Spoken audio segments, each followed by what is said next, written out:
she was offered a tour, sushi, and poker with the boys. Tour, sushi, and poker with the boys.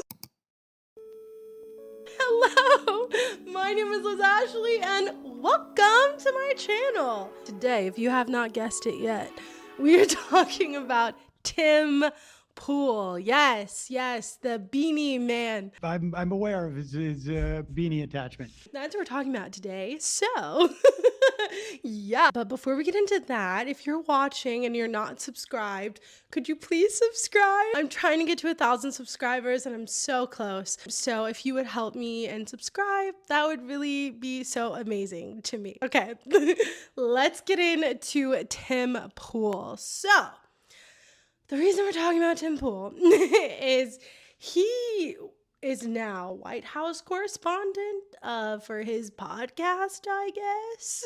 Individual in our new media seat today, his name is Tim Pool. He's a political commentator and a media entrepreneur with millions of followers, a very big platform. Currently hosts Timcast IRL, a daily news and discussions show, and The Culture War, a weekly podcast exploring cultural and political issues.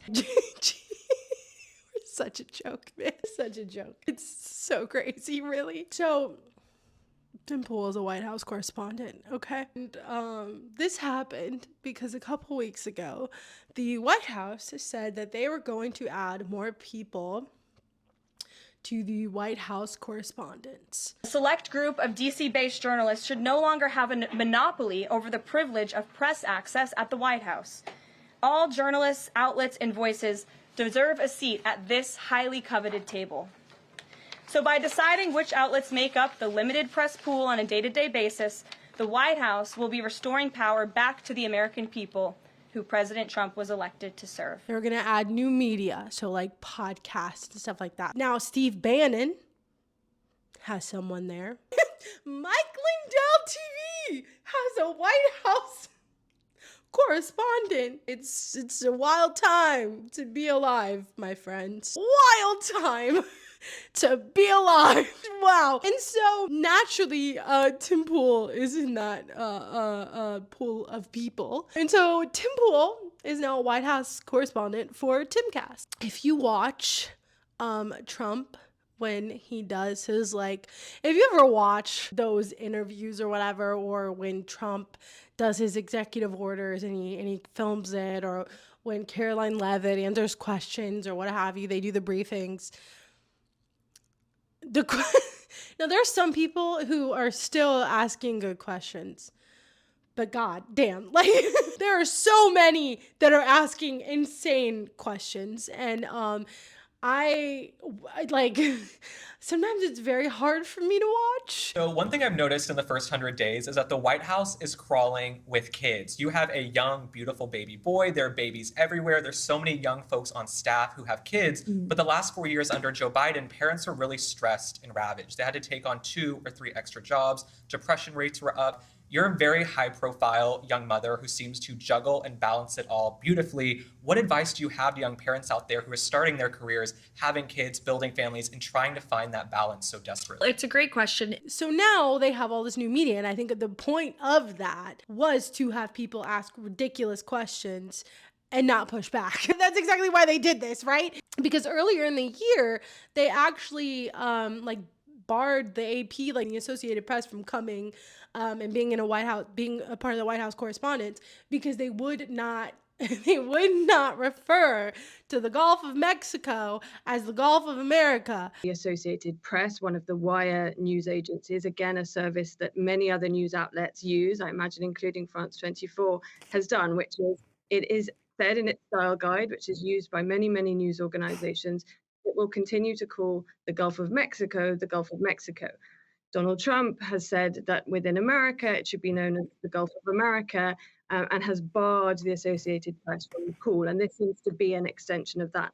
What it is an attempt to exert more and more control over the press and over the information that the public receives. We're just living in such a ridiculous time. Ridiculous but scary time. You have these people just in here asking ridiculous questions. Like, one lady asked Caroline Leavitt, like, What is his workout schedule like? Will you guys also consider releasing the president's fitness plan? He actually looks healthier than ever before.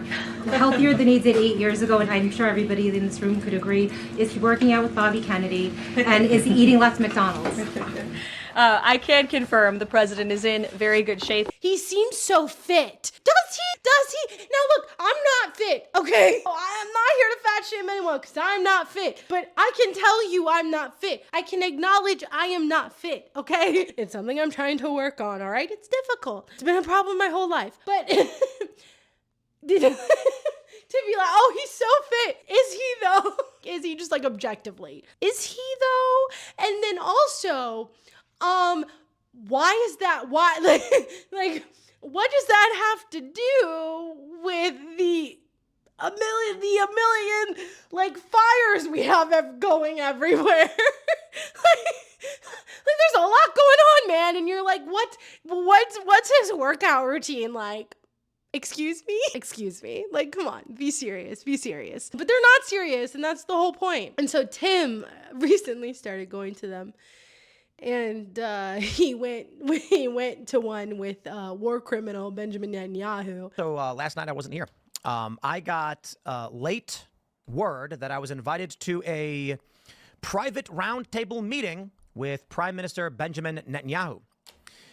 It was under what's called Chatham House rules. For those that are not familiar, this means that you cannot reveal anybody who attended, nor attribute anything to any one individual, as they can deny it. And he got mad because he asked some question about like bots or something. I don't know. It was just such a dumb question. It was like, oh, there's all these bots that are like turning people against you. Like, do you think it's like a... It was so dumb. I hope you all hear me, because I'm saying this somewhat facetiously. I think I was the only one that asked a real question. Now that I've pissed off all the other journalists and individuals who were there, most people were asking what I would describe as, I don't know, I felt like pretty obvious questions. Is there going to be a war with Iran? Do you think the nuclear talks are going to be good?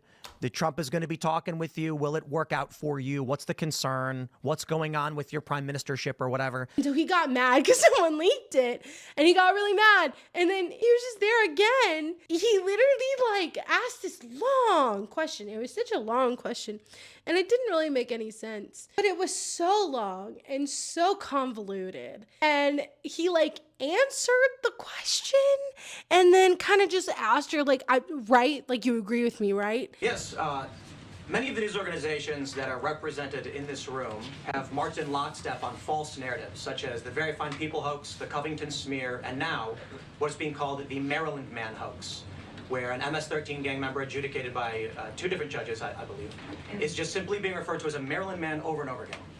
Now, in an effort from the White House to expand access to new companies, you've created this new media seat. So I'm wondering if you can comment on, following this expansion, you've had numerous outlets disparage the companies that you've had sit here, as well as the reporters.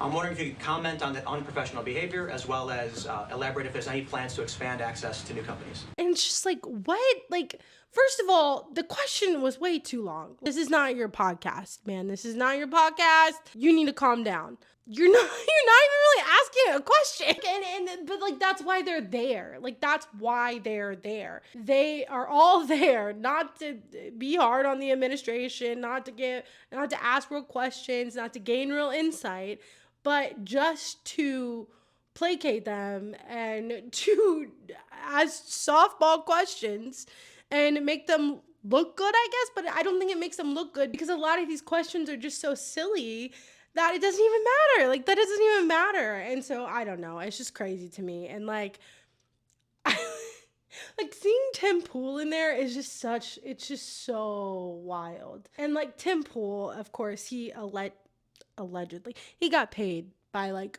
but he got paid by this really like Russian rich guy. And when that came out, him and Dave Rubin, and when that came out, he's like, I was a victim. It's like, okay, sure. Sure. Sure you were. Okay, they were paying you millions of dollars, and you said Ukraine was our worst enemy, or like our biggest enemy. Ukraine is the enemy of this country. Ukraine is our enemy, being funded by the Democrats. I will stress this again. One of the greatest enemies of our nation right now is Ukraine. It was so dramatic, and it was so not believable. He's just acting, because, you know, like I was singing earlier, she would offer a tour, sushi, and poker with the boys. That's when Emma went on Tim Pool's podcast. He was mad because she turned down a tour, sushi, and poker with the boys. And he was mad. And it's like, okay, so this all means nothing to you. Like, you're just acting. You don't have any real stances. You're just acting. Like, you don't actually believe what you say. And that's exactly what I think. And I think he can turn it off and turn it back on based on, like, whatever, you know? And, like, even Lance from the Surf said it was kind of like that. Or Matt, you know, Matt Binder, they went on his podcast, and it's like, you know, they're nice and cordial, and they want to be, like, buddy-buddy, but then the minute you're not there, they, like, talk shit about you, you know? And it's because this is all an act to them. This is not real. They argue it away, or they explain it away that it's okay that they're doing this because at least they're making a living, at least they have money. But a lot of people who are like capitulating or are, you know, excusing fascism, like, it's gonna come for all of us. You can excuse it away as long as you want, as much as you want, but it's gonna come for all of us. That's the nature of fascism. And so all these people hedging their bets that they're just gonna be just fine, I think is interesting. I guess we're just living in the timeline where all these people are asking silly questions when a million different bad things are happening at once, and they're asking about their workout regimen. So it's just the timeline we're living in, unfortunately. But all right, that's the video. I had to leave it on like a sad note. It's a little sad. I'm sad most days about these things. Most days I'm very upset about all of it. Like I said, it's probably not good for my mental health. Probably why I'm sick. Who cares? Oh well. I pay attention to my own detriment all the time. But then I can relay this stuff to you, and it's great. So if you want to help me keep relaying this stuff to you, please like and subscribe. Please subscribe. I'm really trying to get to 1,000 subscribers. If I get to 1,000 subscribers, I can be fully monetized, and that would literally change my life. So if you could help me, that would be amazing and wonderful, and I'll love you forever. Thank you so much for watching. Tell me what you think below, and I will see you in the next video. Bye.